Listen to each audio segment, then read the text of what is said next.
রাখি বন্ধন বা রাখি পূর্ণিমা হলো একটি ঐতিহ্যবাহী ভারতীয় উৎসব।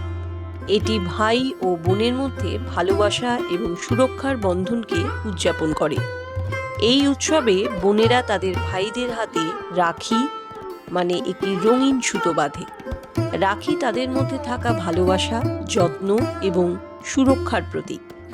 এই উৎসবটি সাধারণত শ্রাবণ মাসের পূর্ণিমা তিথিতেই পালিত হয়। হিন্দু, জৈন, বৌদ্ধ ও শিখরা এই উৎসব পালন করে। 1905 খ্রিস্টাব্দে বঙ্গভঙ্গের সময় রবীন্দ্রনাথ ঠাকুর এই অনুষ্ঠানের পুনঃসূচনা করেছিলেন বাংলার মানুষের মনে ভ্রাতৃত্ব বজায় রাখার উদ্দেশ্যে। রাখি বন্ধন উৎসবের দিন দিদি বা বোনেরা তাদের ভাই বা দাদার হাতের কবজিতে রাখি নামে একটি পবিত্র সুতো বেঁধে দেয়। পরিবর্তে ভাই বোনকে উপহার দেয় এবং সারা জীবন তাকে রক্ষা করার শপথ নেয়। এরপর ভাই বোন পরস্পরকে মিষ্টি খাওয়ায়।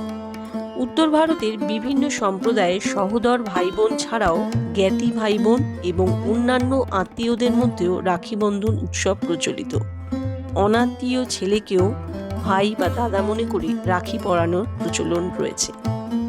এই ধরনের আরও গল্প জানতে হলে যুক্ত থাকুন মানি টেল চ্যানেলের সাথে। নমস্কার।